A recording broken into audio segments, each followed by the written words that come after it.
अस्सलाम वालेकुम एवरीवन। आज मैं आप लोग के साथ शेयर करूंगी कि आप लोग मैट्रिक के बाद किस किस फील्ड के अंदर एडमिशन ले सकते हैं। मैट्रिक यानी कि 10th क्लास करने के बाद ये आपका पहला स्टेज होता है जहां आप लोग अपनी मर्ज़ी से अपना सब्जेक्ट चूज़ करते हैं, यानी आप साइंस पढ़ना चाहते हैं या फिर आर्ट्स, ये आपकी मर्ज़ी होती है। और अगर आप लोग साइंस सब्जेक्ट सेलेक्ट करते हैं तो आपके पास साइंस के अंदर भी दो ऑप्शंस दिए जाते हैं, साइंस या फिर आप लोग कंप्यूटर के साथ पढ़ना चाहते हैं या फिर साइंस आप लोग बायो के साथ पढ़ना चाहते हैं। मैट्रिक के बाद अक्सर स्टूडेंट्स ऐसे होते हैं जिनको पता ही नहीं होता हमने किस फील्ड के अंदर जाना है और इसका स्कोप क्या होगा, या ये पढ़ने के बाद हम लोग क्या बन सकते हैं, क्या कर सकते हैं, क्योंकि उन स्टूडेंट्स को गाइड करने वाला कोई होता ही नहीं है। आज मैं आप लोगों को गाइड करूंगी कि आप लोग मैट्रिक साइंस करने के बाद आप लोग किस किस सब्जेक्ट में या किस फील्ड के अंदर एडमिशन ले सकते हैं। सबसे पहले आ जाता है जी हमारे पास FSc pre medical. FSc pre medical basically आपके पास 2 साल का कोर्स होता है। 2 साल आपको पढ़नी होती है, यानी कि फर्स्ट ईयर और सेकेंड ईयर। 2 साल पढ़ने के बाद आप लोगों की एफएससी प्री मेडिकल कंप्लीट होगी। अगर आप लोग मेडिकल के शोबे में जाना चाहते हैं तो आपको एफएससी प्री मेडिकल पढ़ना पड़ेगा। अगर आप लोग किसी भी किस्म का डॉक्टर बनना चाहते हैं तो उसके लिए प्री मेडिकल आपके लिए बेस्ट है। एफएससी प्री मेडिकल कंप्लीट करने के बाद आप लोगों को बीएस प्रोग्राम्स के 30+ सब्जेक्ट्स के अंदर एडमिशन मिल सकता है जो कि मेडिकल से रिलेटेड होंगे। उसके बाद आ जाता है जी हमारे पास FSc pre engineering. FSc pre engineering basically आप लोग इंजीनियरिंग के साइड पर अगर जाना चाहते हैं, आप लोग किसी भी किस्म का इंजीनियर बनना चाहते हैं तो उसके लिए आपको एफएससी प्री इंजीनियरिंग सेलेक्ट करनी पड़ेगी। ये भी 2 साल का कोर्स होता है। एफएससी प्री इंजीनियरिंग करने के बाद बीएस प्रोग्राम्स के 40+ सब्जेक्ट्स के अंदर आपको एडमिशन मिल सकता है। उसके बाद थर्ड नंबर पे आती है जी आईसीएस। आईसीएस अगर आप लोग सॉफ्टवेयर इंजीनियर बनना चाहते हैं तो आप लोग आईसीएस के अंदर जा सकते हैं। आईसीएस के हमारे पास बेसिकली डिफरेंट कॉम्बिनेशंस होते हैं। आईसीएस ये आप लोग फिजिक्स के साथ पढ़ सकते हैं, या आईसीएस आप लोग स्टैट के साथ पढ़ सकते हैं, या फिर आईसीएस आप लोग इकोनॉमिक्स के साथ भी पढ़ सकते हैं। आईसीएस के अंदर आप लोगों का जो है कंप्यूटर सब्जेक्ट लाजमी होगा। उसके अलावा अगर आप लोग फिज़िक्स नहीं पढ़ना चाहते तो आप लोग स्टैट सेलेक्ट कर सकते हैं, और अगर आप लोग स्टैट नहीं पढ़ना चाहते तो आप लोग फिज़िक्स भी सिलेक्ट कर सकते हैं। आईसीएस भी हमारे पास 2 साल प्रोग्राम ही होता है।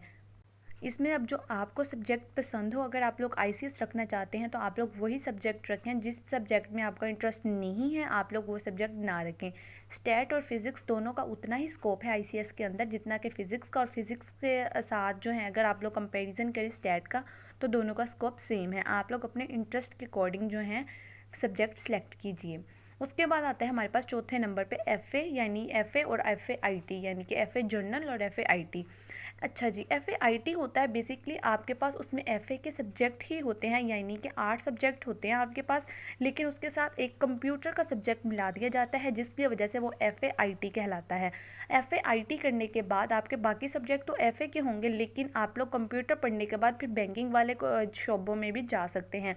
कि मतलब क्योंकि आप लोगों ने कंप्यूटर पढ़ा होगा तो आप लोग जो है कंप्यूटर की किसी भी फील्ड के अंदर जा सकते हैं। और अगर आप लोग सिंपल एफ़ए करें, यानी कि एफ़ए जनरल करें, तो उसके अंदर आप लोग पास काफ़ी ज़्यादा कॉम्बिनेशंस होते हैं, तो आप लोग उसके अकॉर्डिंग सेलेक्ट कर सकते हैं। उसके बाद छठे नंबर पे आता है जी हमारे पास आईकॉम। अगर आप लोग किसी भी बैंकिंग की फील्ड में जाना चाहते हैं तो आप लोगों को आईकॉम करना पड़ेगा। और 7वें नंबर पे आता है जी हमारे पास डीकॉम। डीकॉम भी हमारे पास आईकॉम की तरह बैंकिंग के लिए ही यूज़ की जाती है। अगर आप लोगों का इंटरेस्ट बैंकिंग की तरफ है तो आप लोग आईकॉम या डीकॉम में से दोनों में से कोई एक फील्ड चूज़ कर सकते हैं। उसके बाद आता है जी हमारे पास 8वें नंबर पे डीएई। ये हमारे पास 3 साल प्रोग्राम होता है।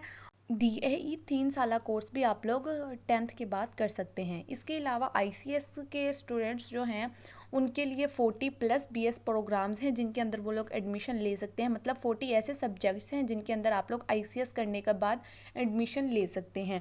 और जो हैं एफ़ए आईटी वाले स्टूडेंट्स और एफ़ए वाले स्टूडेंट्स उनके लिए 40 से 50 बीएस प्रोग्राम्स होते हैं। तो आप लोग 40 से 50% जो हैं आप लोगों के पास सब्जेक्ट्स, ऐसे सब्जेक्ट हैं जो एफ़ए करने के बाद भी आप लोग उनके अंदर एडमिशन ले सकते हैं, और उनका स्कोप भी काफ़ी ज़्यादा है। डिफरेंट जो है एफएससी प्री इंजीनियरिंग के बारे में, प्री मेडिकल के बारे में, आईसीएस के बारे में एक अलग से वीडियो बना दूंगी कि उसका जो है स्कोप क्या है, उसकी फ़ीस स्ट्रक्चर क्या होगा, आपको किस किस यूनिवर्सिटी के अंदर एडमिशन मिल जाएगा, और बाकी सारी डिटेल्स आपको एक डिफरेंट वीडियो में मिल जाएगी। इसके अलावा कोई भी क्वेश्चन आप लोग कमेंट सेक्शन में पूछ सकते। मिलते हैं अगली वीडियो में, तब तक के लिए अल्लाह हाफ़िज़।